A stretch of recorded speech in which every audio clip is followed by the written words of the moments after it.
You can have the perfect, amazing, most beautiful workout plan, but if you've got bad habits, you might as well be wasting your time. Today, I want to point out some of my personal biggest pet peeves that I see with workouts either online or in person. The details matter, and when I see these trainers and online coaches skip these steps, it really chafes my behind. So, here in my kitchen, here in my garage, still in the process of moving, so bear with us. It's up to me, as per usual, to break down the game and give you guys some free training advice to be aware of if you're wanting to improve as a basketball player. Explosion! What is going on? The first thing that stands out to me when I'm watching these online trainers is that most of these moves they teach are fake moves. When I say fake move, I don't mean the move will never work, but instead that these moves rely on poor defense to be effective. In that case, why wouldn't you just do a simpler move? For example, any move that requires the defense to lunge out of position or to gamble only works if the defense decides to bite. If they don't, it's a wasted move. Let's use Allen Iverson, for example. Allen Iverson's crossover didn't work because the crossover was so good. Allen Iverson's crossover worked because he was so quick that if you didn't jump early and anticipate the direction he was going, he would just blow by you for a layup. So most people are out there practicing the AI crossover, but they don't even have the foot speed to set up the move in the first place. While it might look cool in an online tutorial video, it's never going to work more than once on a half-decent defender. When trainers just teach move after move after move, but don't teach how to apply this in a real game scenario, I just assume they don't really have an understanding of the game of basketball. The AI crossover is the counter move, not the actual move. First, practice a full speed blow by, then once the defense starts to bite on that, then you can counter that with a crossover. Stop skipping steps. The next bad habit that I look for in an online skills video or someone's training is far too many dribbles. Once you've made your move and beat the defender, anything that takes more than 2 dribbles to get to the basket, I just chalk that up to being a bad move. Efficient players should easily be able to get from the 3-point line to the basket if they beat their defenders cleanly. If they don't beat them clean, maybe 2 dribbles. Once you start taking 3 dribbles to get to the basket, kick it out, try again. Similarly, if the move takes 3 dribbles to get past a cone that's standing still, then I know it will never work on good defense and it's a huge waste of time to practice. An important thing to remember is that every dribble you take, the defense has one more step to slide over and cut off your lane to the basket. Ideally, you're attacking or making your moves to the basket off of good ball reversal or attacking closeouts. That way, the help side defense is occupied. If the ball does get to you and then you take 1 or 2 dribbles to the basket, they don't have time to cut you off. As soon as you take that 3rd dribble or 4th dribble, they've kind of figured out what they're doing and they've slid over and cut off that lane. If you're practicing getting into a situation where you're having to score on 3 defenders, it's a waste of time. Red flag number 3, when a trainer or a player is just using horrible footwork. Footwork is one of the most important skills in the entire game of basketball, especially when you're trying to be a quicker defender to the spot. It's the same reason that Luka Doncic can seemingly just tiptoe into the lane and get whatever shot he wants, even though he's usually the 11th fastest player on the court. Hey, there's only 10 players on the court at one time. I know. That's how slow he is. Touche. When I watch players practice a move thousands of times with poor footwork, it really irritates me. I don't care how good your Tim Hardaway killer crossover is. If you have poor footwork getting to the basket, it's never going to work on a live defender, unless they suck.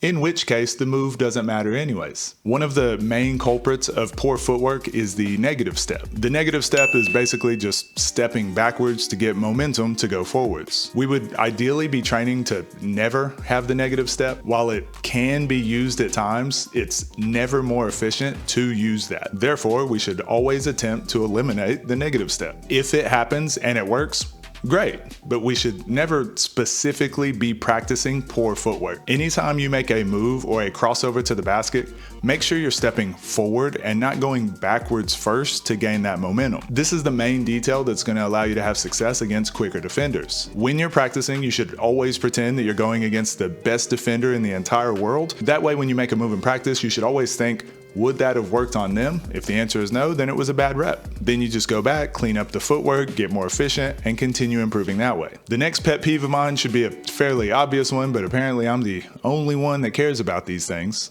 Stop exposing the basketball. When you drive to the basket, you're rarely going to get there cleanly without someone reaching in or bumping you. So when you are repping out moves, you should always be over-exaggerating your pickups or your crossovers to keep them out of the reach of the defender. This is something you see in the college layup lines all the time, where the offensive player just kind of brings it back to the side of where the defender would be. I don't know why we do that. Anyways, it's going to be far more common that when you get to the basket, that defender is going to be reaching and trying to hit the ball, even if you have blown by them. So just assume it's going to happen every time. So while you might be practicing a crossover, you should always be exaggerating or over-exaggerating your pickups and your finishes towards the basket, just to also get those reps in too. Anytime players or trainers just bring that ball into an exposed position, yeah, it's extremely infuriating. Constantly check yourself on this, otherwise you're just wasting a ton of reps.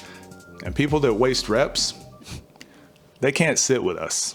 And lastly, just stop trying to add NBA moves to your bag. I know trainers posting NBA moves, it's more exciting, it gets more clicks, but there's a reason that these moves work in the NBA and typically don't work at other levels. For one, the NBA court is much larger. Two, the defense isn't allowed to camp in the lane under the rim in help side. And three, there's elite shooters that just stretch the floor even more. For kind of a bonus one, like you're not allowed to play defense either, so go figure. There's so much space and advantage for offenses in the NBA so that players can utilize tons of different moves in their arsenal. There's literally no other basketball league in the entire world that has as much offensive advantage as the NBA. Look at James Harden, literally able to dribble 13 or more times and still get all the way to the basket for a layup or a floater. Meanwhile, in the Olympics or FIBA basketball, you see very few ankle breakers or just uncontested shots in general, just due to the court size. Also, the rules and overall physicality. I know you would think that American college or high school would be far more in line with the NBA than FIBA, but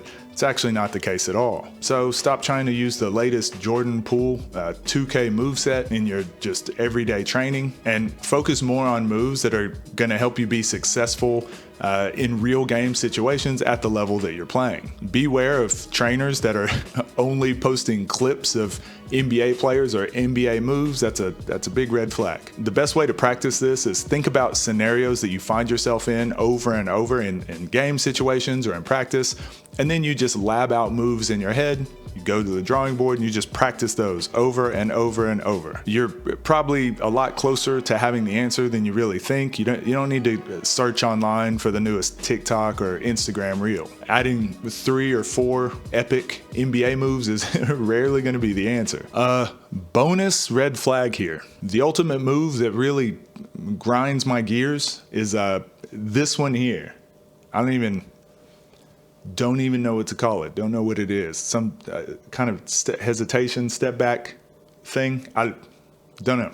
Anyways, this move basically encompasses all the red flags and bad habits that I pointed out in this video. First of all, you're driving straight into help side defenders, so this isn't really practical in a 5-on-5 situation. Secondly, you're exposing the ball directly to the defense, so a good defender is just going to tap the ball out of bounds or just take it away. Next, the hesitation move, it's relying on your defense to just jump and gamble out of position. So unless you've been knocking down this step back rather consistently throughout the game first, it's probably not going to work. Lastly, if all this happens to go in your favor and you do get all the way to this last step, you've already driven to the basket 2 times, so more than likely the help side has already come over and is just standing there waiting for you to just jump into them, take a charge or trap or what have you. Can this move work? Yes, obviously, but it's most likely because you're already so much quicker than the defender or they suck. Far too often I see trainers online teaching one or more of these bad habits, which means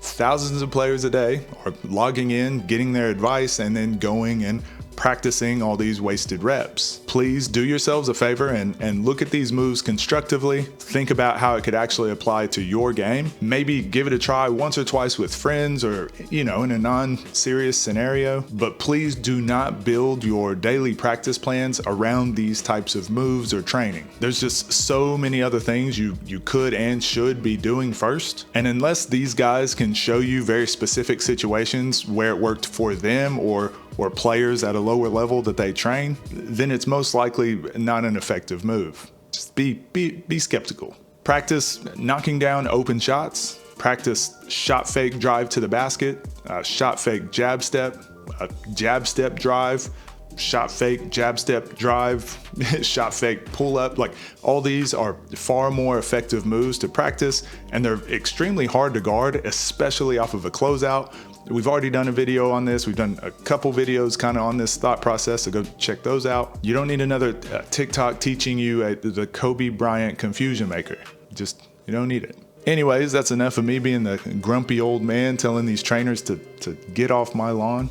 As you may know, we're constantly adding drills and other things to download over on the website, also on the Patreon, all for free, of course. However, we have... Gee, what?